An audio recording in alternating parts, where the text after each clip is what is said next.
Olá, sejam todos muito bem-vindos ao nosso primeiro episódio do Pod Schwab Vem Transformar. Eu estou muito feliz e grata a Deus por este momento tão especial. Esse projeto é sem dúvida um propósito que o Senhor colocou no meu coração. Ele nasceu de um desejo de compartilhar não somente testemunhos, mas também conversas edificantes que possam tocar e transformar vidas, sempre com a palavra de Deus como nossa base e guia.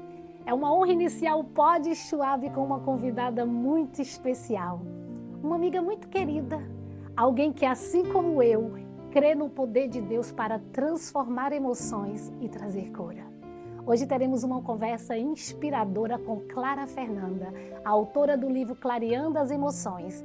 Vamos falar sobre como nossas emoções se conectam com nossa fé e como podemos, através de Cristo, encontrar clareza e equilíbrio em todas as áreas de nossas vidas. Então, prepare seu coração porque esse bate-papo será edificante e cheio de ensinamentos que certamente vão te ajudar na sua jornada com Deus. Muito bem-vinda, minha amiga. Que honra, que privilégio recebê-la aqui no primeiro episódio do Pod Schwab Vem Transformar, né? Uau! Tudo muito novo para mim e eu espero que você sinta-se à vontade, tá? Que Deus te use aqui hoje, Amém. que eu tenho certeza Amém. que Deus irá falar com muitas vidas através da sua vida, Amém, porque você nos amém. inspira, você é uma mulher cheia de unção, tá? Você me inspira e creio que vai inspirar muitas mulheres aqui. Glória a Jesus, eu estou muito feliz de ver esse nascimento. Nasceu. Tenho certeza que é um canal de transformação, não tinha nome melhor, Vem Transformar, porque de verdade, a sua vida, além de falar de toda transformação que vive, aqui compartilhando nossas histórias, outras vidas são transformadas como um dia eu fui. Amém, né? Então, amém. que lindo, eu tenho certeza bom. que o Espírito Santo vai fluir nesse lugar aqui para Amém. sempre. Gente, olha, eu conheci a Clara não tem muito tempo, foi ano passado, não foi, Clara? Foi um o ano culto passado. na casa de uma amiga nossa, Hanna. Exato. Beijo, Hanna. Beijo, Hanna, maravilhosa. Então, na verdade, quando ela estava lá ministrando, eu falei, meu Deus, a mulher linda e cheia da unção, me impactou, a sua palavra ali naquele momento me impactou. E hoje, vendo essa nossa conexão aqui, como Deus é lindo, né? É maravilhoso. Parece clichê, né? Mas Deus não une pessoas, une propósito. Unipropósito. Né? Mas eu creio isso. que Deus já tem uma história escrita para cada um de nós. Amém. Por isso, eu creio que a gente vai falar sobre isso, sobre não morrer na nossa dor. Sim. Porque Ele já escreveu uma história. Então, uma conexão há um ano atrás, exatamente, mais ou menos nessa época, onde a gente se conheceu, se abraçou, houve uma conexão e hoje nós estamos aqui compartilhando com projetos juntos, olhando para o futuro. Verdade. Com propósito, cheio de né? projetos aí, Exato. né? Gente, olha, eu falei para vocês no início, né? A Clara, ela é autora do livro Clareando as Emoções. Nós vamos falar muito sobre este livro aqui hoje, tá? Mas antes, Clara, de entrar no assunto do seu livro, que eu li, amei, fiquei presa nele, eu quero que você compartilhe com a gente um pouquinho como é que foi a sua conversão, quando foi a sua conversão. E tem um louvor que eu sou das antigas, tá, gente? Foi numa quarta, alguém me tocou, eu sei que foi o meu Senhor. Então, quando foi? Foi numa quarta, numa quinta, você se lembra? Uau, conta pra uau. gente aí. Que lindo. Olha, gente, eu não sei se foi numa quarta, numa quinta, numa sexta. Mas eu lembro mais ou menos a idade que eu tinha, entre 17 e 18 anos. Eu cresci numa família católica, totalmente conservadora. Eu cresci numa escola de freira. Eu estudei do jardim até o 3º ano numa escola de freira. Então, eu vivi toda essa história e eu sempre tive sede por Jesus. Chegou uma época, nessa época da minha vida, que era um vazio muito grande. Eu ia à missa pela manhã e à noite. Então, assim, eu tinha essa necessidade de buscar Cristo, né? Mesmo, de vivenciar. Então, hoje, o que eu vivo na minha fé não é algo novo para mim, porque eu sempre busquei isso. Mas existia um vazio dentro de mim e eu não entendia o que era, que é a nossa busca por Jesus, a nossa necessidade de tê-lo por perto, né? Então, eu ia à missa, não vivia, eu buscava, não vivia. E na esquina da minha casa tinha uma senhora, literalmente, entre 70 e poucos anos, uma senhorinha que falava um português bem simples, linda, muito bonitinha. A Dona Ana foi a minha primeira pastora, foi a mulher que me ensinou a amar Jesus a todo preço, entregar a vida mesmo por Jesus, porque eu a vi fazendo isso. E ela era avó de uns amigos meus e eu passava, indo, voltando da faculdade ali, né? E ela, minha filha, tem uma reunião de oração aqui, você podia vir e tal. E eu, tá, eu vou. Aí um dia eu falei assim, quer saber, eu vou naquela reunião. Era na área, na garagem da casa Sim. dela.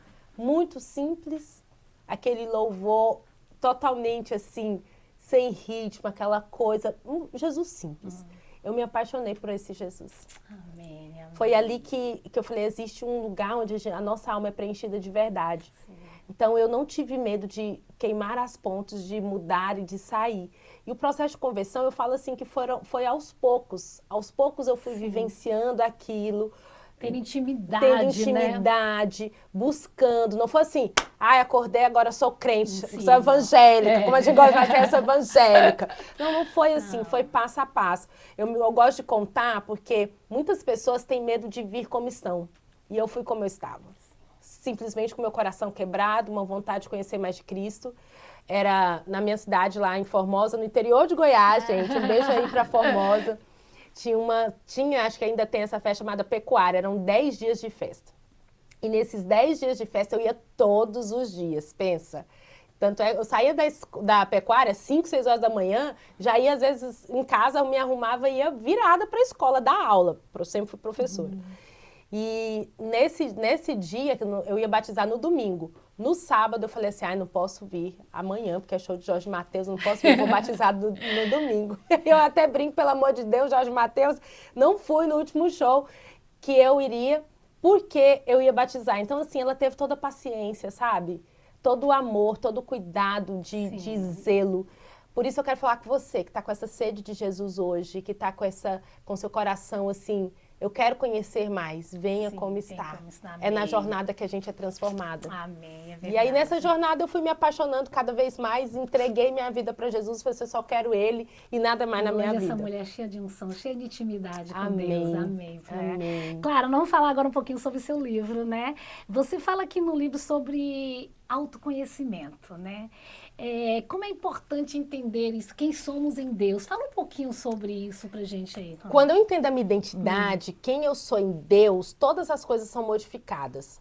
Porque tudo que o inimigo quer é que a gente não viva a nossa verdadeira identidade em Deus. Então, autoconhecimento, eu falo que o verdadeiro autoconhecimento ele é ligado ao conhecimento do alto, a quem nós somos nele, a quem Deus nos fez para ser. Ele é o nosso Criador.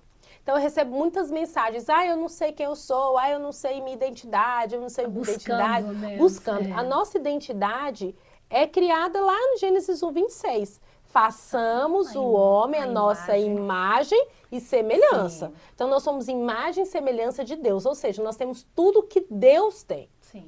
Clara, mas eu me sinto rejeitada, eu me sinto abandonada, eu me sinto assim. Olha, como você se sente, não é quem você é.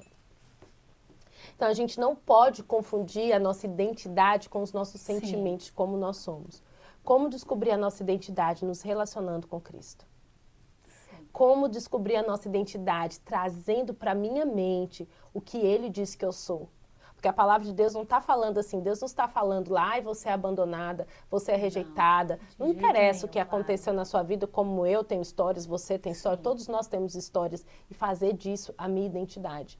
Eu sou amada, escolhida, esperada. É isso que é a nossa identidade de verdade. Então, quando a gente, qualquer documento de ID, né, a gente chama aqui nosso ID, nossa identificação, ela leva a nossa foto, o nosso nome e a filiação.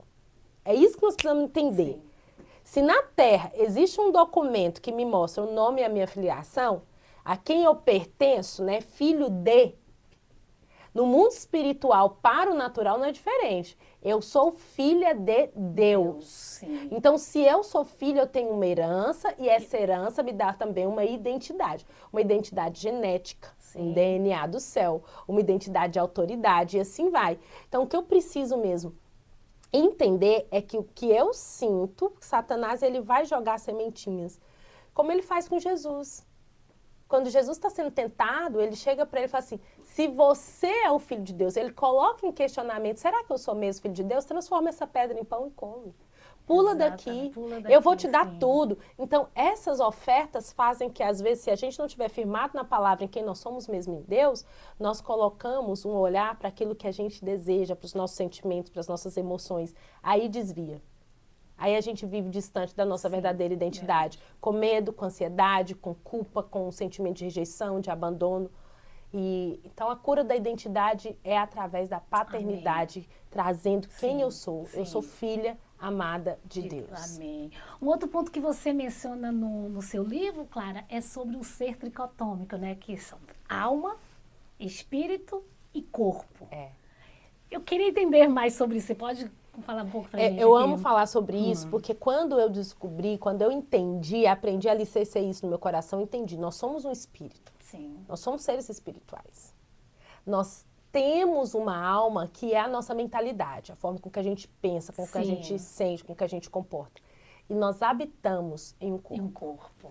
Então, esse espírito, ele tem esse espírito é guiado, que temos uma alma, guia a minha alma. Por isso o Espírito Santo é o nosso guia. Olha que lindo. E essa alma, ela habita em um corpo. Por isso que nós sentimos no nosso corpo.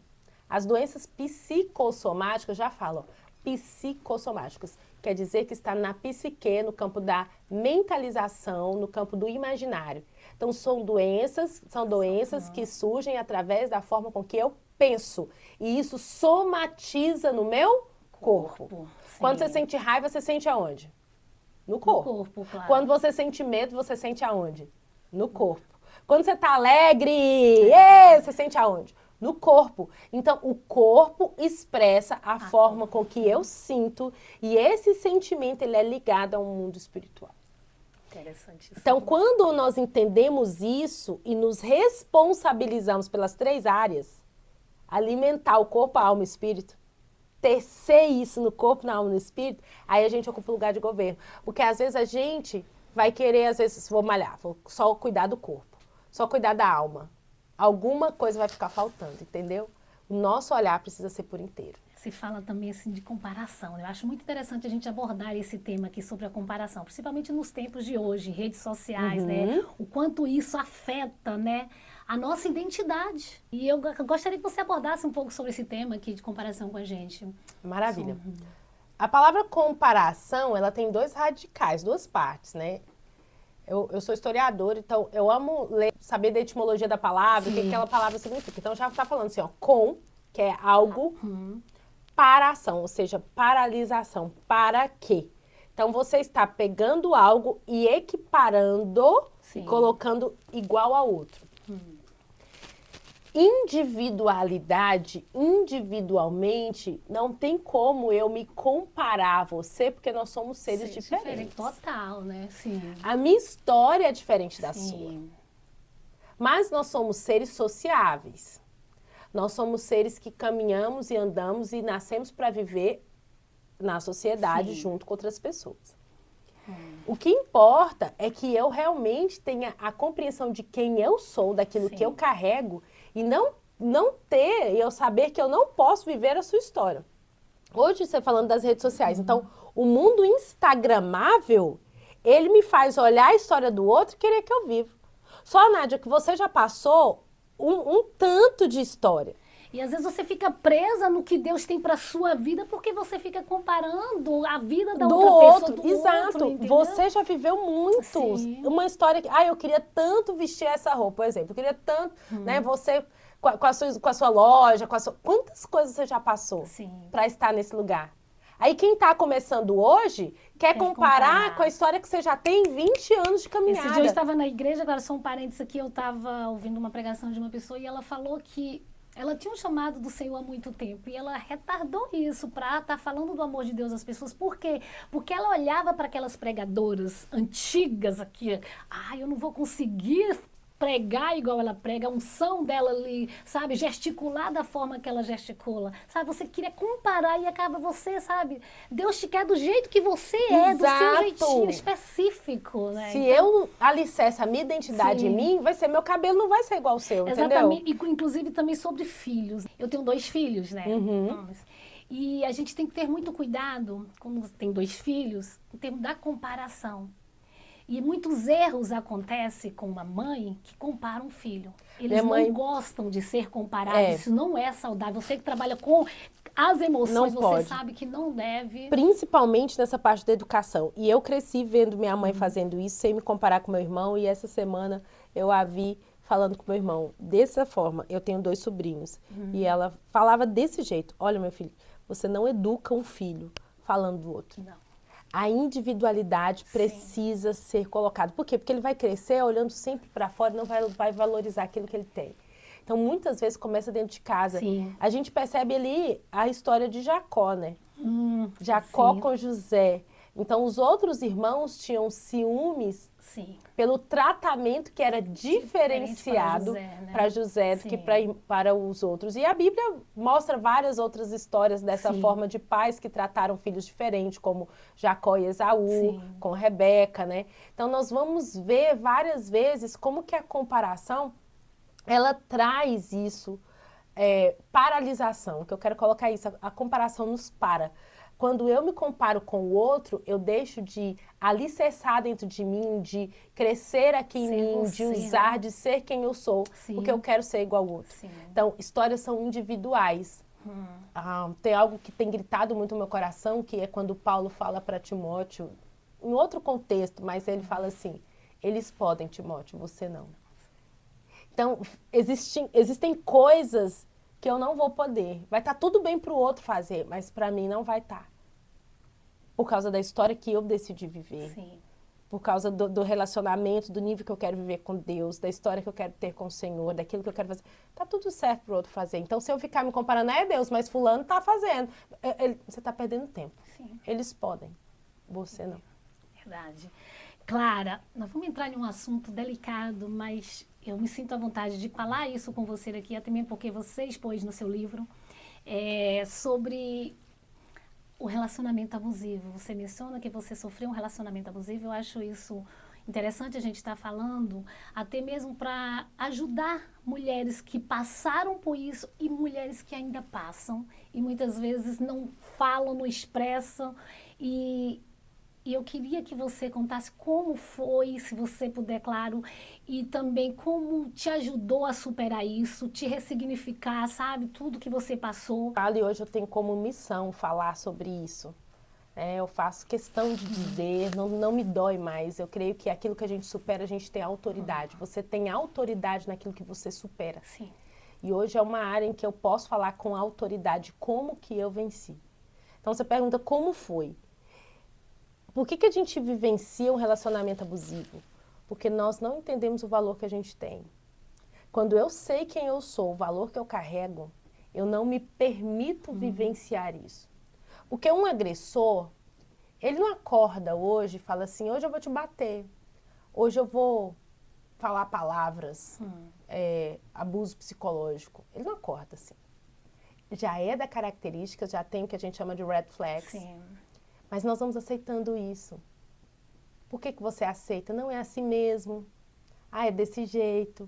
Vai mudar. A gente quer ser a salvadora. Quer achar que o outro vai mudar. Eu vou mudar ele.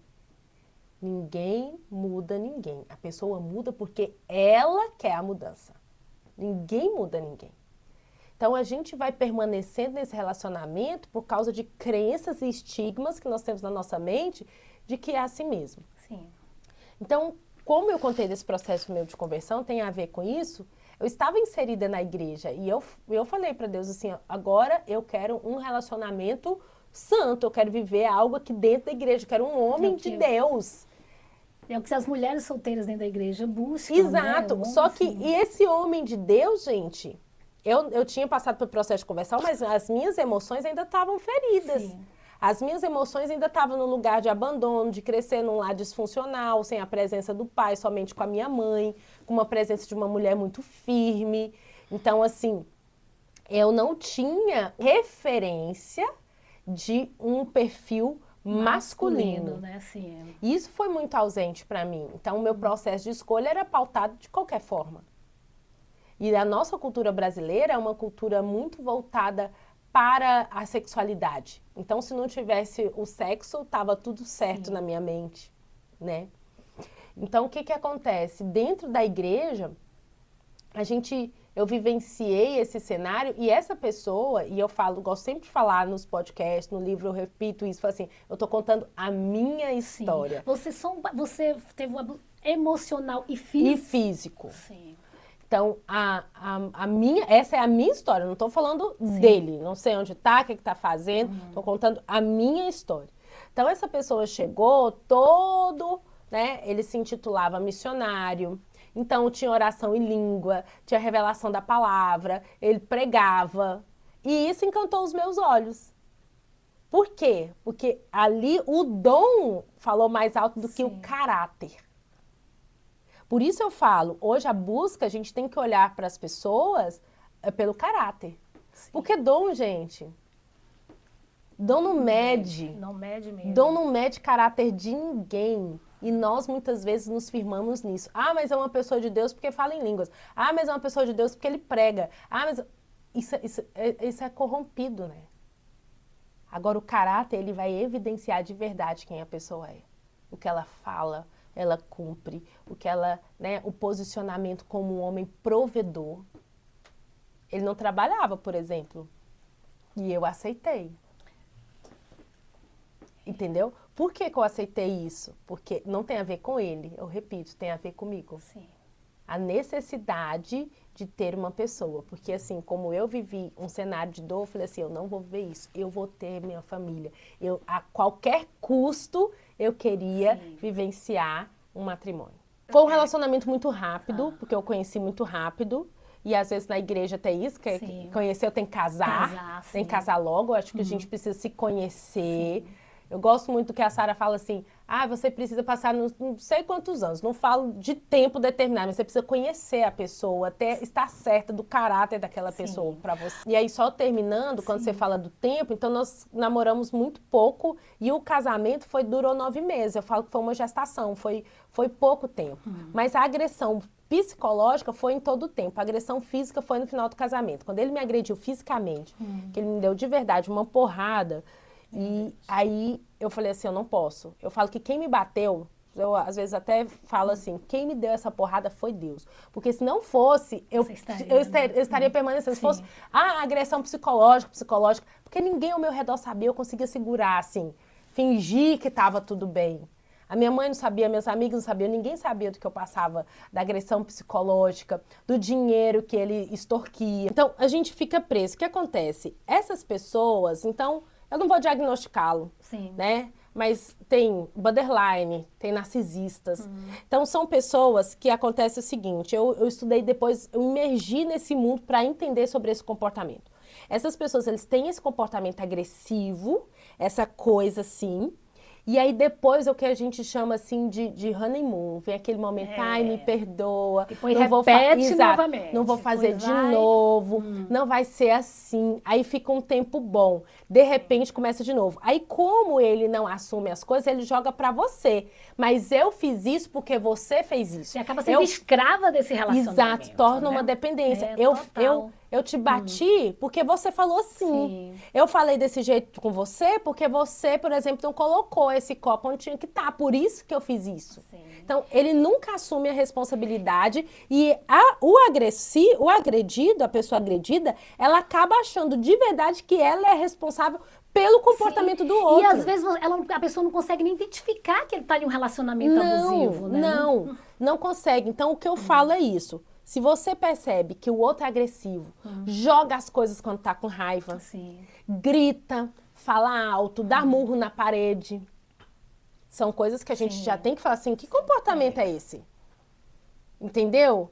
E sempre joga pra você, nunca assume a responsabilidade, eu sempre fiz isso porque você fez isso. E no nosso corpo, como eu falei, que eu fui buscar, acontece dentro do nosso corpo um vício mesmo. Porque acontece uma liberação de adrenalina, de hormônios, muito forte quando a gente fica nesse pique. E aí o nosso corpo fica viciado. Então, quando abaixa, a gente tem aquela sensação, assim, de prazer. Aí depois, então, vive esses ciclos químicos, porque existe uma emoção de alto e baixo. Então, o corpo é como se fosse viciado em cocaína, como se fosse viciado em crack. Nós precisamos passar por essa desintoxicação também neural, de entender, peraí, colocar um fim. Então, eu recebo muitas mensagens com a mentoria e em falar do testemunho, muitas mulheres, eu não consigo sair disso, consegue. Existe vida sim após agressão. Até mesmo porque hoje você trabalha com isso, ajuda mulheres também em relação a isso e você, claro, você decidiu perdoá-lo, né? Você decidiu perdoar. O que foi necessário para esse processo de perdão? Não existe cura se não tiver perdão.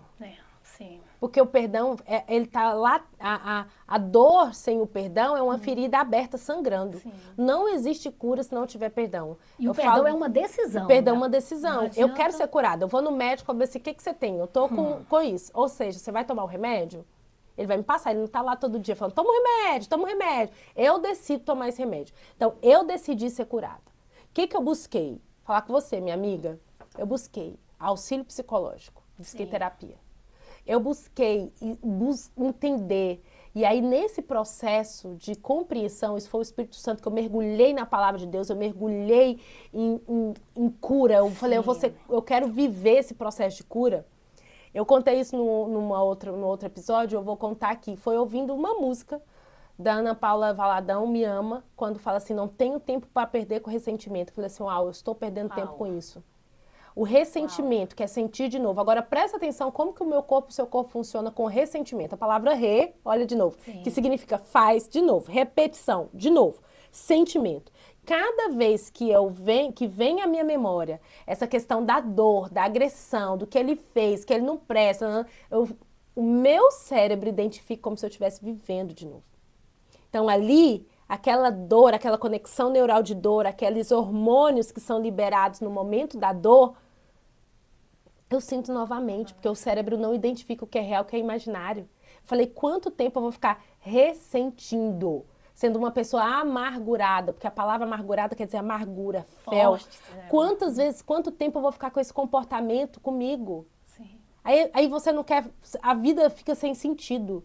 Falei assim, eu decido perdoar, e o perdão é uma decisão, não é assim, dormir, ai, perdoei, Mas não. quando a gente perdoa, né, Clara, quando a gente pensa, volta ali o passado, já volta sem dor, Sem né? dor, Sem por isso dor. que é um processo. É por isso que você fala também sobre o liberte-se do passado, É, né? é uma Porque jornada. você ressignificou essas dores, né? Isso. Exato. Então, liberar o perdão é falar assim, eu deixo essa pessoa aí, na realidade eu me torno livre dessa dor. Sim, sim. Eu sei que o que aconteceu não tem a capacidade de me definir. Quando você colocou esse assunto aqui no seu livro, e praticamente você reviveu novamente, sim. né? Aí já foi um processo sem dor. Já foi um processo sem dor. Por quê? Porque eu identifiquei que eu precisava. Então, eu conto aqui no livro que eu falo que eu vivi o perdão em 3 esferas. Sim. O perdão com Deus, o perdão comigo e o perdão com ele, com o agressor. Sim. Por que o perdão comigo? Porque eu me sentia culpada.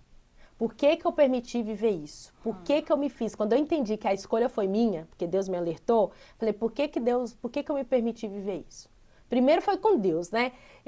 Deus, por que você deixou? Eu era crente, eu estava na igreja, dízimo, ofertas, entendeu? Sim. Por que você deixou, Deus? Aí, dentro da palavra, livre-arbítrio. Escolhas também, Escolhas. Né? Você escolheu. Sim. As evidências Nós estavam... somos responsáveis pelas nossas escolhas, né? Às vezes a gente quer colocar uma responsabilidade em Deus, e Deus sabe. As evidências estavam todas ao meu redor. Eu quis permanecer. Então, Deus tem nada a ver com isso. Sim. Escolhas, autorresponsabilidade. Aí eu passei pra mim, né? Por que eu me permiti viver isso? Aquele sentimento de culpa. Eu que fiz, eu que aceitei. E com ele... Ai, ele roubou meu sonho de ter família, ele roubou meu sonho de ser mãe, ele roubou meu sonho de ser um esposo, ele roubou meu sonho... Ele não roubou nada. Eu que entreguei na vida de uma pessoa. Sim. E também, claro, como é importante você falar isso, né? Porque tem muita gente presa ao passado, tem gente que tem dificuldade de liberar e pedir perdão. E fica parada no tempo. Hoje, vendo você, a mulher que você é, hoje com esse livro escrito, o quanto você ajuda pessoas, o quanto você é usada por Deus, porque você hoje é uma nova pessoa, você deixou o passado para trás, você perdoou e está vivendo o sobrenatural de Deus, entendeu? O melhor que Deus tem. Então, às vezes, isso é muito importante falar sobre isso, porque eu gosto de falar muito sobre perdão, né? O quanto é importante a gente perdoar, a gente estar livre. É para você mesma falou aí, é para você.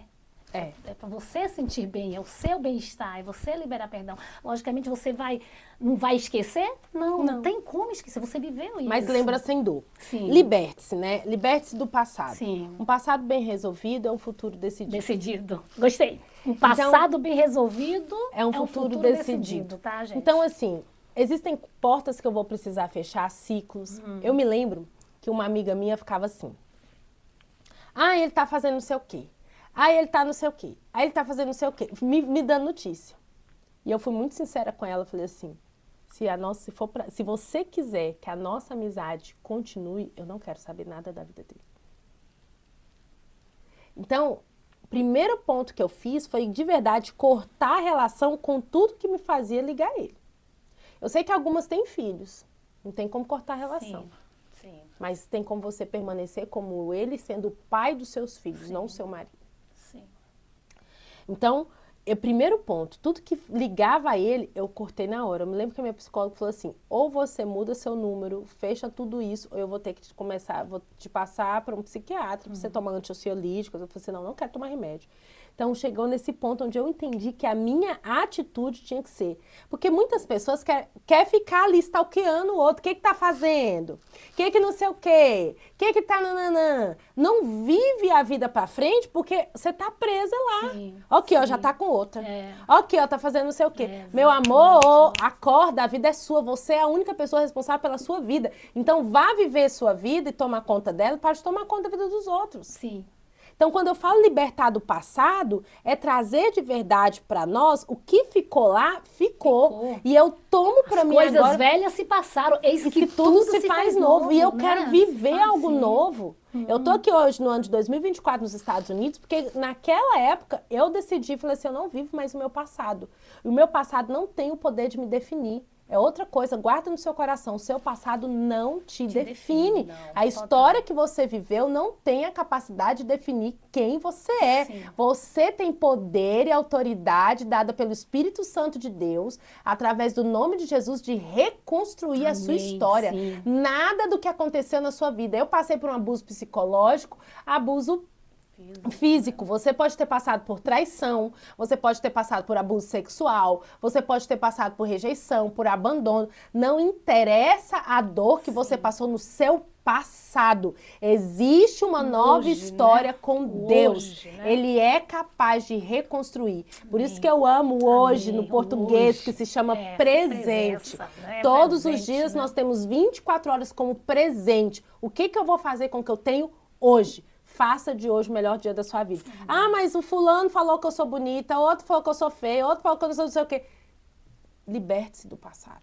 Amém. Claro, mas foi meu pai, foi a minha mãe, a memória está aqui. Sim. Memórias podem ser restauradas e reconstruídas. Deus colocou isso em nós quando a gente chama de neuroplasticidade. O nosso cérebro, ele é plástico. Ou seja, o que é uma memória? São conexões neurais que têm registro de um fato. Quando esse fato, ele me fere, existe o que eu chamo aqui no livro de marcador. É algo muito forte, um forte impacto emocional que a minha vida, vão passar por essa conexão neural. Mas todos os dias, minha amiga, nascem neurônios novos, que a gente chama de neurogênesis. Então, quer dizer que esses novos neurônios, eles podem construir um novo caminho. Sim. Através do quê? Valorizando o que eu tenho hoje. A alegria, a gratidão, o dom da vida. Não é o que passou. Sim. Então, quando eu escrevi o Liberte-se do Passado, foi viva a sua nova história, construa uma nova história, Amém. Deixe o que passou. Se você tiver que voltar, Amém. Que perdoar, que fechar portas, que, sabe, encerre o que precisa ser encerrado para você viver o novo. Sim. É sobre isso. Amém, amor. Eu queria falar um negócio com você sobre um assunto Mudou, gente. Vamos falar sobre santidade? Você que é uma mulher linda, maravilhosa, solteira, não é isso? Exato. E uma mulher cristã, uma mulher que espera no Senhor, né? Como diz, né? O Isaac, né? Como é que é viver essa dependência de Deus? Você, né? Já foi casada? Sim. Né? Se você também sentir a vontade, eu sei que você é uma pessoa como que faz agora, né, gente? Como agora, é que fala, mas como é que é viver essa fase de espera em Deus? De espera em Deus, com 39 anos, já tendo uma vida, já viveu uma vida sexual ativa, já conheceu a palavra do Senhor, disse aquele que não conhece, nunca conheceu que não conheça, se estiver abrasado que se case. Porque é hormonal, o nosso corpo foi feito para isso. E eu me lembro, nesse processo, eu fiz uma oração muito sincera ao Senhor. E essa oração foi, Deus, todo o meu corpo, a minha composição química, eu creio que foi o Senhor quem fez. Então o Senhor também tem autoridade para alinhar esses hormônios aqui. Eu me lembro dessa oração. Então, Jesus alinha esses hormônios. Eu dou ordem no mundo natural, como existe no mundo espiritual, que todos os meus hormônios sejam alinhados. Mas não é só falar. Eu tomei uma decisão, uma oração. E aí vem o quê? Como existem, eu falei das memórias, existem também memórias afetivas. Quando você vê um cheiro, você lembra, ai, que delícia, o café da minha mãe, aquela coisa. Sua mãe tá lá na Bahia, né? Aí você lembra alguma coisa, você lembra, ai, casa, não sei o quê. O que você lembra do cheiro da Bahia? Ai, acarajé. Ai, não tem bem, só que você vê um cheirinho de acarajé, dá aquela saudade. Do mesmo jeito que nós temos memórias afetivas, a gente também tem memória sexual. Sim. Então, um toque, uma música, às vezes um cheiro, um perfume. Sim. Existem memórias que são ativadas, né? Então, isso também é uma decisão minha de falar assim, peraí, eu vou alinhar isso aqui. Então, tem coisas que eu não abro essas portas. Eu não acesso esses lugares com essas memórias, filmes, músicas, que eu não vou ver. Questão do hormônio. O nosso corpo, ele é químico. Então, eu preciso extravasar isso. Como? Atividade física. Então, eu me lembro, aí eu comecei a correr, minha psicóloga falou assim, vamos fazer, ela que sugeriu, vamos fazer Muay Thai? Você tem excesso de força, você está com muita raiva, né, nesse momento. Vamos fazer. E eu amava dar porrada, gente. Até hoje eu amo. Teve uma coisa que eu apaixonei na minha vida, aqui nos Estados Unidos ainda não consegui adaptar, foi o Muay Thai.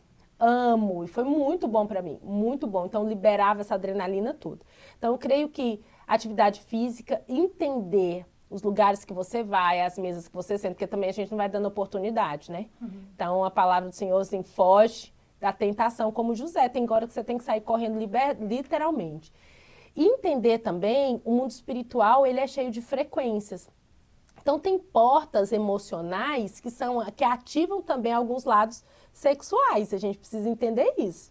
Por exemplo, a masturbação, ela que é, eu falo aberto, nós estamos aqui para falar, claro, a pornografia está ali no celular. Eu já saí de grupos que tinha imagem de homem, alguma coisa. Não fico. É a brecha também, você está dando. Exato, então tá entrando pelos meus olhos. Sim. Por isso que você tem que ter uma vida em santidade com o Senhor, Exato. sabe? Se você não tiver aquela intimidade de buscar ao Senhor, você cai. E hoje o número de pornografia em mulheres é muito alto. A gente pensa que não existe. É só masculino. Não.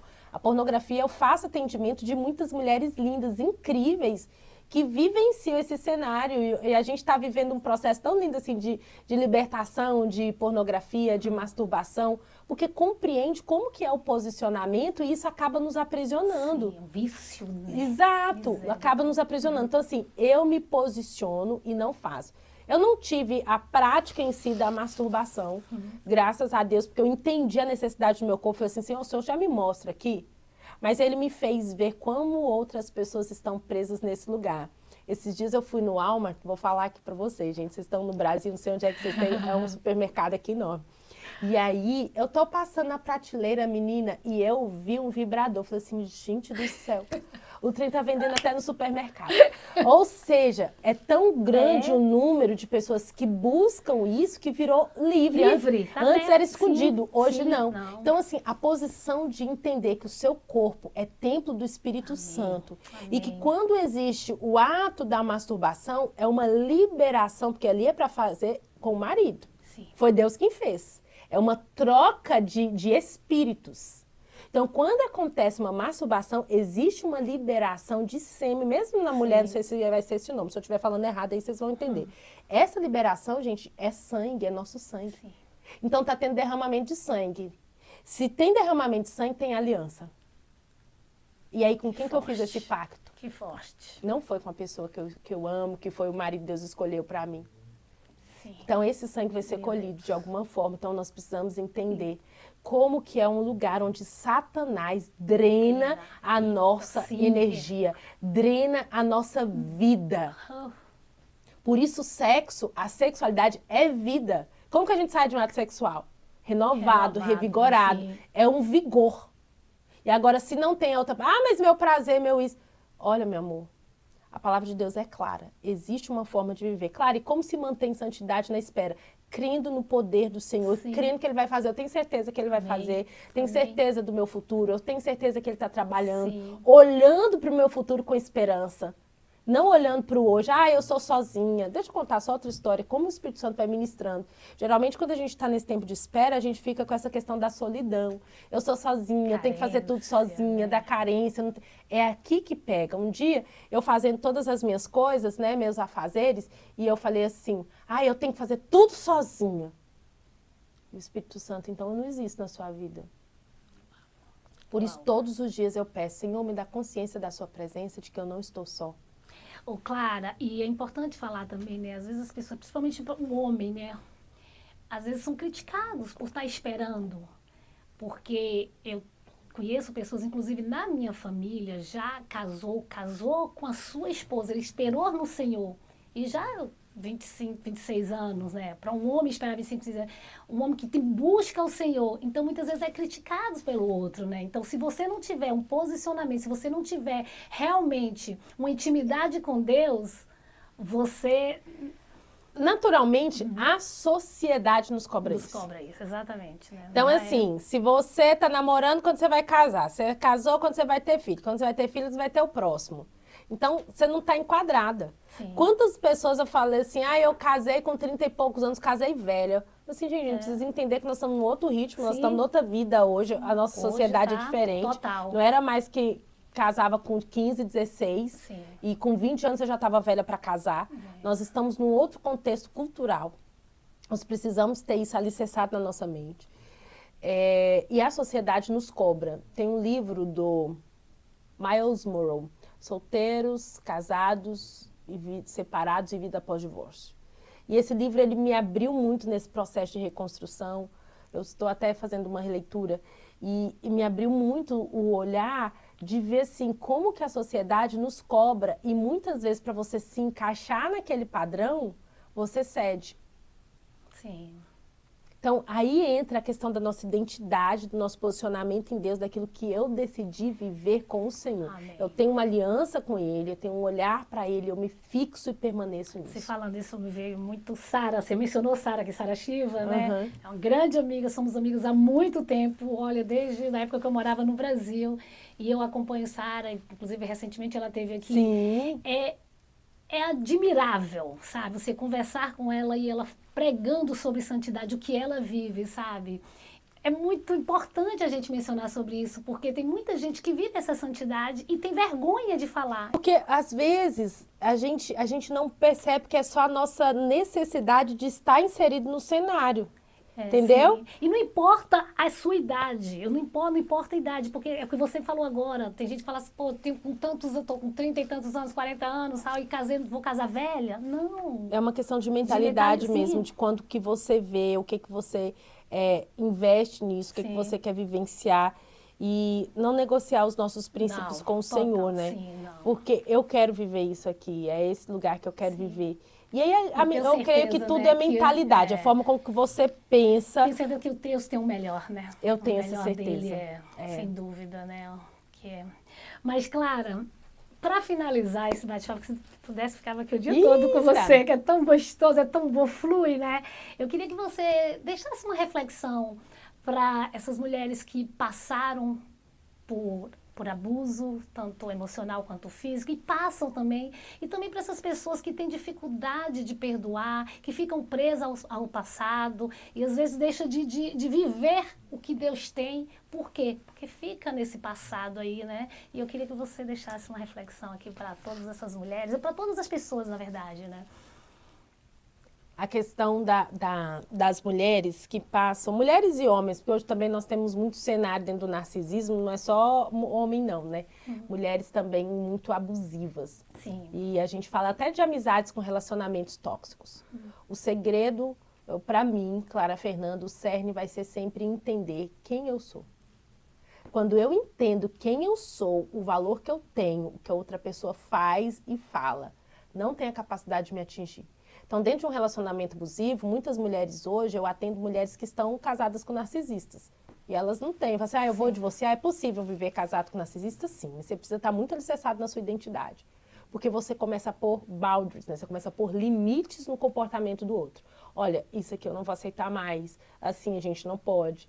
Porque eu sempre volto. Por que eu permito vivenciar isso? porque existe dor e ferida aqui dentro de mim. Então, primeiro, isso precisa ser sanado, entendendo que eu não sou as dores, buscar esse meu lugar de cura aqui comigo, para que eu possa colocar limite de como a outra pessoa vai me tratar. A palavra de Deus é muito clara, ame ao próximo como a ti mesmo. Primeiro, o amor em mim. Primeiro, isso precisa ser alicerçado aqui dentro de mim, e aí a gente vai falar de autoestima, de tantas outras coisas que eu falo aqui no livro, de comportamento, como que você vai fazer para que essas outras pessoas comecem a te valorizar. Não tem como o outro me valorizar se eu não me valorizo. Né? Não tem como o outro fazer se eu não faço comigo. E qual foi a outra mesmo? A outra sobre o perdão, as pessoas que têm a dificuldade de perdoar e fica preso ao passado. O perdão é para você. Perdão é pra você, não é o outro. Né? É pra você. Sim. Eu não vou, mas ele não me pediu perdão, tem a ver com você e não com o outro. Sabe por quê? Porque quem tá relembrando todo dia dolorido é você e não é ele. Sim. Tem gente que não tá nem pensando mais. A gente fica tão em redor das nossas emoções que o outro não tá nem lembrando que fez isso com você e você tá aqui. Então, quem tem que perdoar é você. Experimente perdoar. Libera. Fala a diferença. Mas ele não me perdoa, ele não merece. Perdão não tem a ver com merecimento. Não. Perdão não tem a ver com o que a outra pessoa te pediu. Sim. Perdão não tem a ver com o que o outro pensa. Perdão tem a ver com a decisão que você toma em viver uma nova história. Sim, exatamente, minha amiga. Olha, para quem quer adquirir esse livro, como é que faz? Vou colocar seu Pode colocar o arroba aí. Gente, vou colocar o arroba da Clara aqui. Gente, vale muito a pena ler esse livro, viu? Porque eu li, posso falar com propriedade, tá bom? E Clara, minha amiga, muito obrigada, tá? Linda. Uma bênção receber você aqui. Que Deus continue te usando poderosamente. Tenho certeza que muitas vidas irão ser transformadas através dessa palavra aqui hoje. Desse bate-papo, sabe? Da mesma forma que Deus falou comigo aqui hoje, tá? Através da sua vida. Vai falar para muitas vidas aqui também, tá bom? Muito obrigada. Amo sua vida, tá? Também te amo. Estamos obrigada, juntos. Gente. Beijo, meus amores. Jesus abençoe vocês. Fiquem com Deus. Muita graça e muito favor. E lembre, você é a imagem e semelhança de Deus. Nada e ninguém pode tirar isso de você.